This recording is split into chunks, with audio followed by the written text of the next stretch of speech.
Yal labdhva puman siddho bhavati amrito bhavati tripto bhavati. Now these words you have to analyze from the point of view of practice. I will tell you why. Especially tripto bhavati.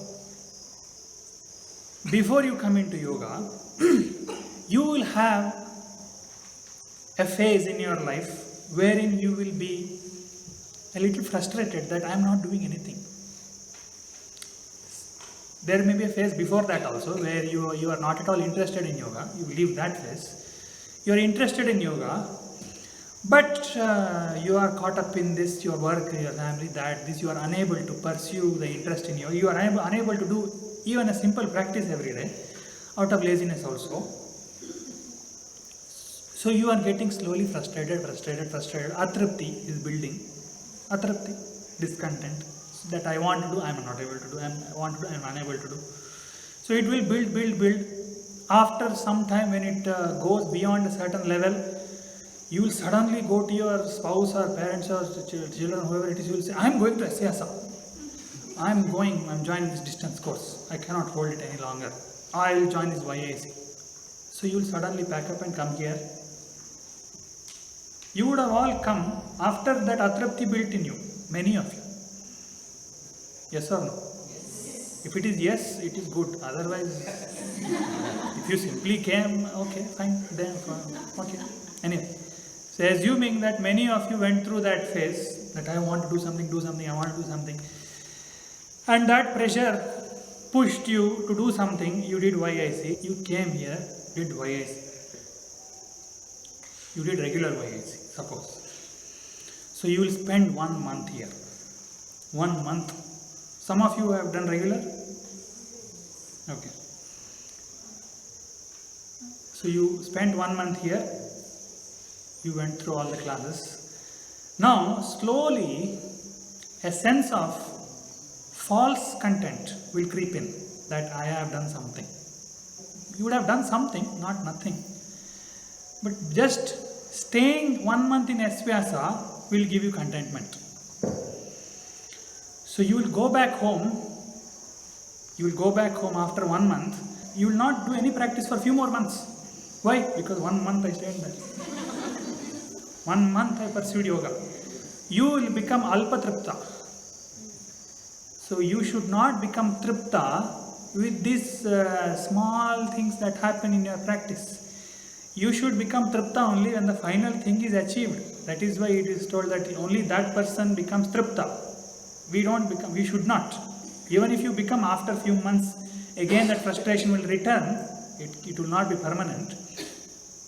But if you observe it, you can make it faster. The moment that false sense of contentment creeps in, you have to become conscious of it and you should tell yourself, this is not something to feel content. In Facebook you will see sometimes, because I see people will post a photo. Many people are eating in a restaurant, having fun after an intense yoga class.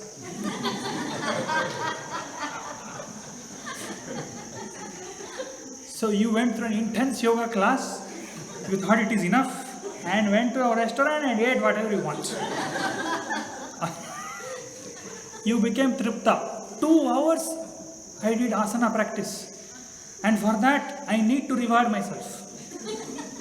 I have to give myself a reward, so you go and do whatever you want.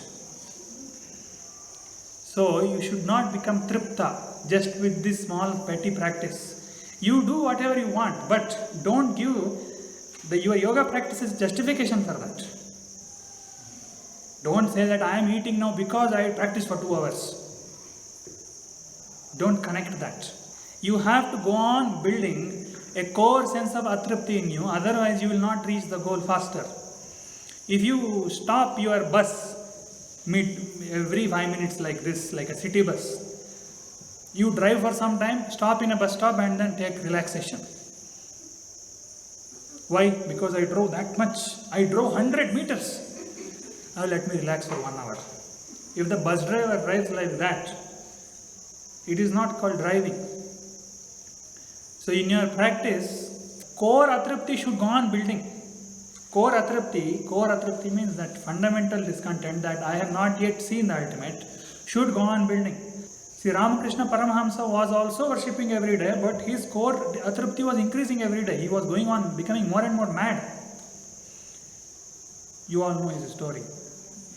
He was becoming more and more insane. As he was practicing, his core discontent went on increasing. Whereas what we do? We will do a puja and आज पूजा कितनी अच्छी गई ना, very nice. It went very well. The whole function was very well organized. Puja went very well, and you will feel content with that petty thing. Yes or no? Yes. So although you do that activity, it should not give you complacency. It should not give you that. It should not extinguish the core fire in you. It should not. So you should keep that core fire, you should increase the core fire. You can see, as you practice superficially, you can see, okay, advancement is happening, some development is happening, some results are coming, that you see, fine. But that should not give you tripti. It should give you more atripti that I am not yet reached the goal. That is why Patanjali said, Tivra samveganam asannaham. What does that mean? If somebody's longing is very intense, the goal is very near. The distance from the ultimate reality is inversely proportional to the intensity of your longing for it. It is not far away. So if your intensity is very, very, very high, it is just here only. That's why Narada said, Asmin, it's here only, not there. For him it is here only. For you it may be at a distance, imagined distance.